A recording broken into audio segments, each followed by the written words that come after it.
Eu acho que a discussão mais atual do marketing sobre forma de medir e sobre resultado de marketing está num momento muito interessante, porque essa discussão ela tá bem madura e eu acho que ela chegou num ponto que eu tô vendo alguns CMOs aqui no Brasil, alguns diretores de marketing, chegarem num ponto muito sofisticado. O que aconteceu? Vocês lembram que teve aquela época que os engenheiros dominaram o marketing? Vocês lembram desse momento?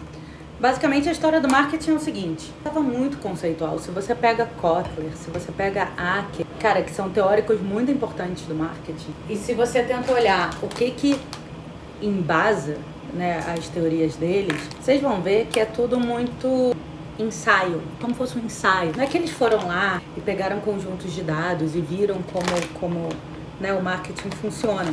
Então, o marketing, ele era de fato uma matéria de humanas, né? E eu acho que ela está se aproximando de uma ciência econômica, que a gente analisa dados, né? Só que eu acho que o pêndulo foi pro lado errado, porque ele primeiro tentou transformar o marketing, o pêndulo, uma matéria de exatas. Então vocês lembram dessa época que tinha um monte de engenheiro que assumiu marketing, engenheiro de produção, né? Cara, qual que é o problema? Essas pessoas, assim, a gente não media nada, beleza? Então você tem... Cara, o marketing gasta 10% da receita da empresa. É muito dinheiro. De tudo que entra no caixa da empresa, 8, 10, 12, 15% vai para o marketing. É muito relevante. É uma das áreas que mais gasta os recursos da empresa. E você não ter noção de como isso retorna é surreal. É surreal em 2025 você falar que tem alguma empresa que não tem noção. Mas, cara, se a gente lembrar lá na época do início, assim, eu trabalhei com mídia online em 2008, né? E a gente tava, assim, louco da UTM, da URL, porque você conseguia, de repente, ter uma quantidade de mídias novas que permitiam você saber se o cliente passou ou não por ali antes de comprar. Que, cara, é muito irado, sabe? Porque... antes a gente não sabia. E aí, foi bom. Só que eu acho que a gente entrou meio que numa loucura de métrica. Foi uma coisa assim, nossa, dá pra medir, então eu só vou botar dinheiro em coisa que eu sei exatamente de onde vem, se o cliente passou por ali, não passou por ali, beleza. E aí esse povo ficou frito nisso. Teve essa loucura, né? Que irado, dá pra medir. Então vamos começar a colocar dinheiro nas coisas que a gente consegue medir. Daí você bota dinheiro. Só que qual que é o problema? Tem um monte de mídias que o jeito que elas são, elas passam na frente na hora desse tipo de mensuração. Porque as pessoas passam por ali, mas não foi aquilo que fez elas comprarem. E aí eu acho que nessa loucura, né, de botar dinheiro em coisa que dá pra medir, que dá pra ver o caminho direto, né? Não é nem que dá pra medir, é que dá pra ver o caminho direto daquilo pra venda. Muito do orçamento de marketing foi pra isso. E aí o que aconteceu? O que eu acho que é o debate de 2025, eu acho que tem a galera mais avançada que tá fazendo, começou a dar errado. Por que começou a dar errado? Porque tem coisas que essas empresas faziam que jogavam clientes dispostos a comprar num tempo muito pra frente. Quando você muda o orçamento para o curto prazo, você ainda está no efeito aceleração do passado e você coloca tudo na aceleração de agora, então vai te dar um pico. Mas fora isso, parte do convencimento humano, de como as pessoas pensam, né? A gente não está disposto a reagir só a coisas que geram ansiedade, a gente também quer o envolvimento e tal, tem um monte de... Eu não quero entrar nessa teoria de por que branding funciona, mas você precisa de um conjunto de argumentação que passa pelo emocional, que passa pelo racional, que explica quem que é aquela empresa, no que acredita e os benefícios do produto e ativa a venda, e te faz agir, né? Então você precisa desse conjunto. Quando você vai só para essa ativação, para essa porradaria, você vende. Mas depois isso começa a cair, você começa a saturar. Os mercados, eles são finitos, né? Então tem um limite de pessoas, né, que podem comprar. Você está sempre meio que lidando com esses mercados finitos, né? E com as pessoas que já estão predispostas a comprar de alguma categoria. Então você precisa desenvolver mais disso também. Beleza.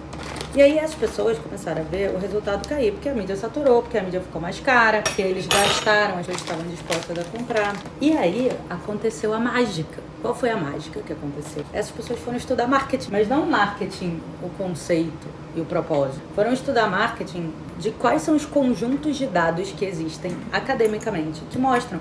E assim, de 2016 pra cá, a gente tem muita coisa acadêmica que entra em conjuntos de dados. Na verdade, um pouco antes disso tem, né? Tem Byron Sharp aí bombando antes disso, mas tem muito mais estudo nos últimos 10 anos que trazem dados. E aí, essa pessoa que tem um background mais matemático, ela consegue entender esses estudos e validar, porque não é um ensaio de alguém que pensou sobre como uma marca funciona. É alguém que foi lá, pegou um monte de conjunto de dados de um monte de marca e fez isso, né, sistematicamente. E aí, quando essa pessoa, esse diretor, essa diretora de marketing, que é engenheira, foi estudar a teoria do marketing, a magia tá acontecendo, porque as pessoas começaram a perceber que tem um monte de coisa que não entra na conta. Se eu tô falando de formas de medir marketing que vão só por onde a pessoa passou, eu sei que eu tô deixando de botar coisa na conta. E aí, como é que essa pessoa começa a perceber isso? Porque ela faz uma campanha de performance, ela taca ali criativo de branding, faz taxa B, ou faz controle geográfico por praça, e vê que as campanhas que tiveram criativos de branding no meio delas, apesar do resultado do criativo de branding em si ser muito mais baixo, o conjunto da campanha performa melhor. Essa pessoa consegue ver correlações entre variações de brand lift, awareness, motivação de compra, consideração de compra e métricas de output financeiro, métricas de resultado de negócio. Então ela começa a entender que matematicamente eu tenho indícios científicos, né, comprovados, reais, de que tem uma parte da comunicação que sim é efetiva e não entra em nenhuma forma de medir. E aí eu acho que esse é o debate desse ano, porque com novas formas de inteligência artificial e novas formas de métrica e muito mais tecnologia, inclusive nas mídias tradicionais, para a gente poder analisar esses dados, a gente começa a poder medir isso. Então assim, cara, para mim, esse é o perfil mais sofisticado de gente de marketing. Só que ou fez o caminho que eu fiz, né, de começar em branding. Eu comecei em mídia paga online, na real, né, mas assim, a minha carreira foi branding. Depois migrei, né, para tecnologia e ciência de dados, business, né, negócios e tal. E tem gente que fez o caminho oposto, né, se formou em economia, ADM, engenharia e daí, ou ciência de dados, e daí foi pro marketing, né, porque começou comprando ali a mídia no detalhe para conseguir uma eficiência, essa eficiência bate no teto. Quando bate no teto, a pessoa vai estudar a base do marketing, vai estudar branding, vai estudar marketing, vai estudar comportamento de consumo. Cara, e aí tá muito irado almoçar, eu tô adorando, almoçar com gente que é diretora de marketing de uma empresa de tecnologia, de capital aberto, sabe, assim, e ver como que esse pessoal tá fazendo, porque a parada mais atual que tem e assim, por isso que eu criei o Purple, né? Porque pra mim, as formas de medir hoje não são suficientes. Porque se você vai por atribuição a clique, você sabe que não entra na conta tudo que não é clicável e tudo que tem um período longo de efeito. Só que as modelagens estatísticas também não funcionam, entendeu? Porque elas vão te mandar botar as coisas em performance. Porque isso chupa a atribuição. Porque isso é mais curto prazo. E aí o efeito é, né, mais direto e imediato. E às vezes nem é causa. Então, assim, o que a gente faz no Purple? A gente faz modelagem estatística. Só que a gente é especialista em branding. A gente estudou pra caceta toda a parte acadêmica de como que marca traz resultado de negócio. Na minha primeira empresa, era branding para startups. Então, assim, era uma galera muito de métrica e a gente fazia coisa de marca posicionamento para ver resultado, sabe? Então, tem, muito passado forte nisso. E aí a gente desenvolveu uma modelagem estatística causal. Então, assim, o cliente vai integrar os dados do Purple. A gente vê todos os dados do marketing, pode subir planilha também com dados tipo influenciador, evento, sabe? Qualquer coisa de qualquer coisa. A gente vê tempos muito longos, muito mais longos que a média, entendeu? E a gente vê as paradas intermediárias, sabe? Então, se uma coisa gera busca de marca e daí a busca de marca que gera venda, o Purple consegue identificar e atribuir. Então a gente consegue fazer essa atribuição a branding e não só resultado financeiro, porque em geral você tem que botar real, né, dinheiro, e sai dinheiro, entra dinheiro e sai dinheiro, porque é muito mais fácil você construir um modelo estatístico que vai, né, do dinheiro pro dinheiro.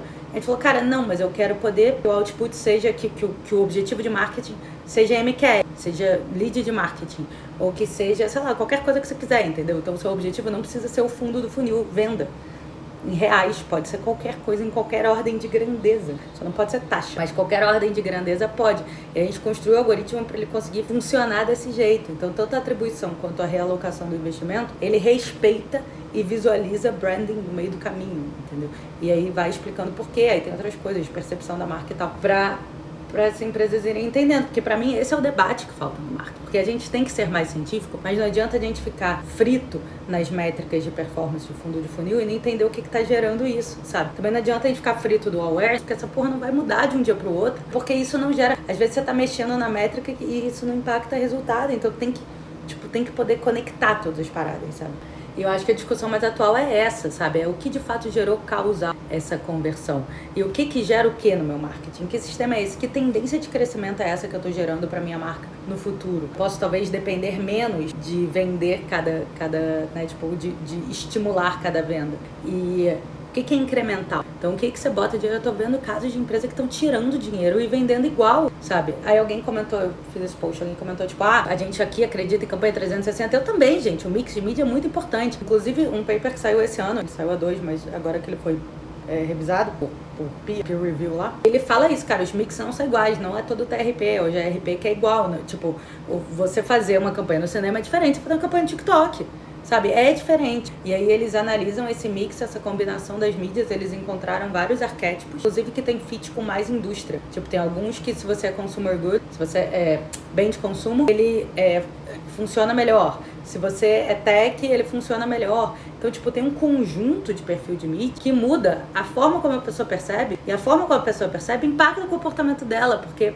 marketing não é uma ciência exata, mas também não é uma ciência humana. Eu acho que marketing é uma ciência econômica. Eu acho que essa é a magia do que tá acontecendo hoje, que a galera mais sofisticada que eu tenho conversado tá indo de um lado pro outro, entendeu? Ou é de dados e tá aprendendo o comportamento do consumidor, mas baseado em ciência, ou é de branding e tal, e tá aprendendo matemática e negócios, sabe? Cara, tá muito irado ver essa mistura. E eu tô amando conversar com essas pessoas. Então, assim, se você tá com esse desafio de medir na tua empresa, me manda uma mensagem no LinkedIn, assim, cara, eu tenho 5 dias na semana, né? Eu tô almoçando uma vez por semana com essa galera, assim, a gente organiza os happy hours do Purple. Mas se você tá numa marca que já tem um orçamento aí que dá pra brincar e você tá nesse momento, me manda uma DM, porque eu quero trocar ideia e porque a gente tá conectando as pessoas. Porque a parada é que não tem playbook, não tem, tipo, óbvio, a gente tá todo consumindo as fontes gringas, mas mesmo lá, tipo, esse é o debate de hoje, sabe?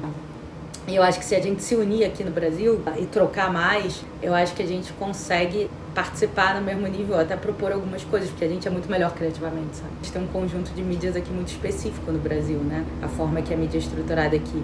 Então eu acho que a gente tem muita coisa a falar, sabe? Só que a gente tá isolado. E aqui do Purple, eu não sou nem agência, nem veículo, né? Eu consigo ver algumas coisas, um ângulo muito único. Cara, então eu tô adorando trocar. Assim, muito também empresa de tecnologia, sabe? Porque que cresceu já, que já tá pra abrir capital, já foi vendido, já captou uma série C, porque uma galera que vem muito pautada em dados, sabe? E aí tá aprendendo branding. Cara, tá uma delícia trabalhar com marketing em 2025, gente. Sério.